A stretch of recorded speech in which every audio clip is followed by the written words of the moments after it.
జరిగిన పరిస్థితి అందరికీ కూడా తెలిసిందే. గత చరిత్రలో ఎప్పుడూ జరగని విధంగా ఏకంగా 99% వాగ్దానాలు అమలు చేశాం. ఎప్పుడు జరగలేదు ఆంధ్ర రాష్ట్ర చరిత్రలో కానీ దేశ చరిత్రలో కానీ.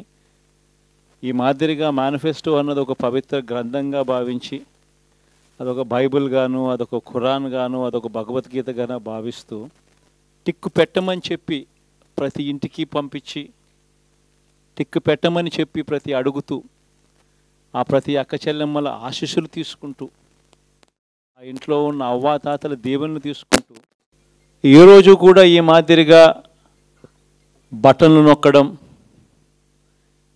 ఏకంగా 2,70,000 కోట్ల రూపాయలు ఎటువంటి వివక్ష లేకుండా, ఎటువంటి లంచాలు లేకుండా, ఏ నెలలో ఏమిస్తామో అని ముందే చెప్పి క్యాలెండర్ ప్రకటించి ఆ నెలలో అది తప్పకుండా ప్రతి సంవత్సరం తూచా తప్పకుండా ప్రతి సంవత్సరం అది జరిగేట్టుగా చేస్తూ ఏకంగా 2,70,000 కోట్ల రూపాయల వివిధ పథకాల ద్వారా మాట తప్పకుండా జరగడం కూడా గతంలో ఎప్పుడూ కూడా చూడలేదు, జరగలేదు. ఇవన్నీ కూడా నేను ఏదైతే చెప్తా ఉన్నానో ఇవన్నీ ఎప్పుడూ చూడని మార్పులు, గతంలో ఎప్పుడూ జరగని సంస్కరణలు. విద్యారంగంలో అయితేనేమి, వైద్య రంగంలో అయితేనేమి, వ్యవసాయ రంగంలో అయితేనేమి, సామాజిక న్యాయం అంశంలో అయితేనేమి, మహిళా సాధికారత అంశంలో అయితేనేమి, గవర్నెన్స్ విషయంలో అయితేనేమి ఎప్పుడు జరగని చూడని సంస్కరణలను కూడా తీసుకొచ్చు. ఇవన్నీ నేను ఏదైతే చెప్తా ఉన్నానో ఇవన్నీ మనం చేసి చూపించి ప్రజల మన్ననలు పొందిన తర్వాతే ఎన్నికలకు వెళ్ళాం. ఎన్నికల్లో ఏమైందో తెలీదు. 5 సంవత్సరాలు కళ్ళు మూసుకుంటే చాలా అయిపోయింది. 5 సంవత్సరాలు మళ్ళీ 2024 నుంచి 2029 కూడా అదే మాదిరిగానే కళ్ళు మూసుకుంటే 2029 కూడా కళ్ళు మూసుకుంటే వచ్చేస్తుంది. ఇది మనం గుర్తుపెట్టుకోవాల్సిన అంశం ఏమిటి అని అంటే సినిమాలో ఓన్లీ ఫస్ట్ హాఫ్ మాత్రమే అయ్యింది. గతంలో కూడా ఇదే మాదిరిగా పరిస్థితులు ఉన్నప్పుడు కూడా మనం ఏ మాదిరిగా పైకి లేచాము అన్నది కూడా మీ అందరికీ తెలిసిన విషయాలే. నేను ఒక్కటే మీ అందరికీ చెప్తా ఉన్నా, ప్రజల్లో ఈరోజు మనం చేసిన మంచి ఉంది. ఇంటింటికి మనం చేసిన మంచి ఇంకా బ్రతికే ఉంది. ప్రజల్లో ఈరోజు మనం చేసిన పాలన మీద విశ్వసనీయత అనే పదానికి అర్థం ఈ రోజుకి కూడా ప్రజల్లో ఉంది. గడప గడపకు మనం చేసిన మంచి ఇంకా ప్రజల్లో బతికే ఉంది. మరి ఇవన్నీ ఉన్నప్పుడు మళ్ళీ మనం లేయడం కూడా తథ్యం. కాకపోతే కొంచెం టైం పడుతుంది. ఆ టైం ఇవ్వాలి. ఆ టైం ఇచ్చినప్పుడు, అది జరిగినప్పుడు, పాపాలు పండినప్పుడు ఖచ్చితంగా మళ్ళీ మనం పైకి లేస్తాం.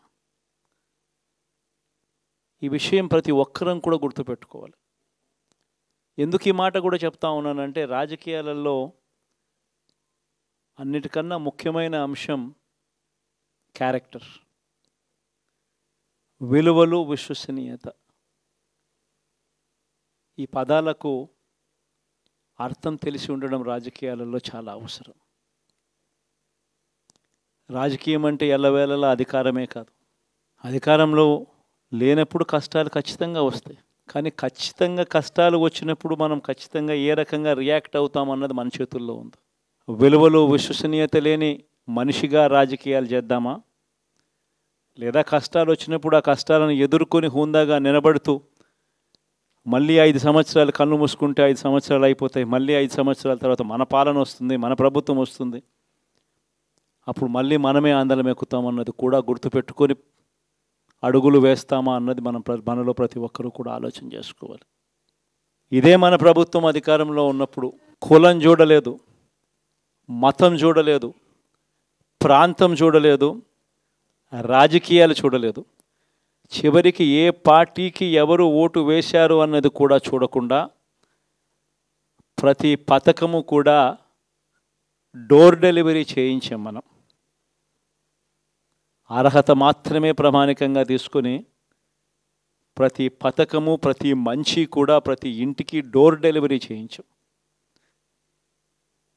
అలా ప్రతి మంచి, ప్రతి పథకము డోర్ డెలివరీ చేసిన ప్రభుత్వం మనదైతే, పాలన మందైతే, ఈరోజు కేవలం వాళ్ళ పార్టీకి ఓటు వేయలేదు అని మాత్రమే,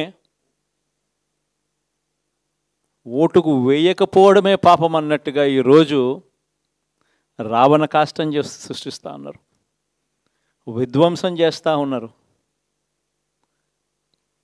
ఆస్తులు నష్టం చేస్తున్నారు, కొడతా ఉన్నారు, అవమానిస్తూ ఉన్నారు.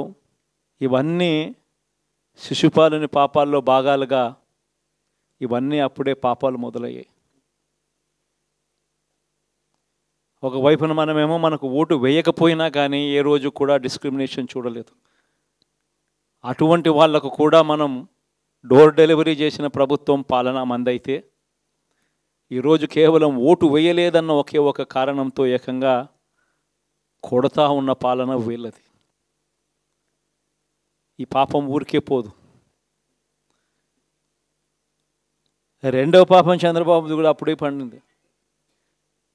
బహుశా కేంద్రం ఈ రకమైన కేంద్రంలో ఈ రకమైన పరిస్థితులు బహుశా ఎప్పుడు ఉండిండవేమో. ఈ రకంగా కేంద్రంలో 240 ఎంపీలు మాత్రమే వచ్చిన పరిస్థితులు, రాష్ట్రంలో ఏకంగా వీళ్ళకు కూడా ఈ మాదిరిగా మంచి నెంబర్లు వచ్చిన పరిస్థితులు, ఎన్డీఏలో మళ్ళీ చక్రం తిప్పుతా ఉన్న పరిస్థితులు.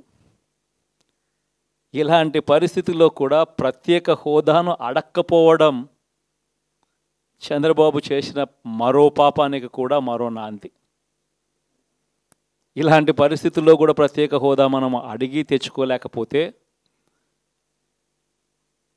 రాష్ట్రంలో ఏ ఒక్క యువకుడు కూడా క్షమించడు చంద్రబాబు నాయుడు. మనం కొంచెం ఈ పాపాలు పండేదాకా మనం గట్టిగా దీన్ని నిలబడగలిగితే, ముందుకు తీసుకొని పోగలిగితే ఈ పోరాటాన్ని ఆటోమేటిక్గా శిశుపాలుని 100 పాపాలు ఫాస్ట్గా ఎరోడ్ అయిపోతాయి. కాబట్టి ప్రతి ఒక్కరూ ఈ విషయాలన్నీ గుర్తుపెట్టుకోమని కోరుతాం. ఎన్ని బహుశా నేను చెప్పేటివన్నీ కూడా మీ అందరికీ కూడా తెలియనేటివి కాదు. కేవలం నేను మీ అందరికీ గుర్తు మాత్రమే చేస్తా ఉన్నా. కష్టాలు రావడం అన్నది సర్వసహజం. కష్టాలు ఇలా మనం ఎదుర్కొని నిలబడడం అన్నది మన చేతుల్లో ఉన్న అంశం అన్నది మాత్రం ఖచ్చితంగా ప్రతి ఒక్కరూ గుర్తుపెట్టుకోమని మీ అందరితో కూడా కోరుతా ఉన్నాను. శాసనసభలో, చట్టసభలో మీ సభే అన్నిటికన్నా ముఖ్యమైన సభ అవుతుంది. ఓటు వేయలేదు అన్న ఒకే ఒక కారణంతో మనుషుల్ని కొడతా ఉన్న పరిస్థితుల్లో, మనుషుల్ని అవమానిస్తూ ఉన్న పరిస్థితుల్లో,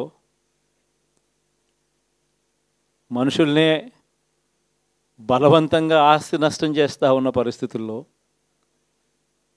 ఇక ప్రతిపక్షం ఉన్నది ఒకటే ఒక పార్టీ, ఆ పార్టీకి అవకాశం ఇవ్వాలా అన్న కనీస నైతిక విలువలు వాళ్ళు పాటిస్తారన్న నమ్మకం నాకైతే లేదు. కాబట్టి మీరు చేయాల్సిన పాత్ర గొప్పది, చాలా ఉంది అన్నది మాత్రం గుర్తుపెట్టుకోండి. రాబోయే రోజుల్లో యాక్టివిటీ లెవెల్స్ అనేది ఆటోమేటిక్లీ పెరుగుతాయి. రాష్ట్ర వ్యాప్తంగా ఉన్న కార్యకర్తలందరినీ ఎవరినైతే వాళ్ళు ఇబ్బందులు పెట్టారో ఖచ్చితంగా వాళ్ళందరికీ మనోధైర్యం ఇస్తూ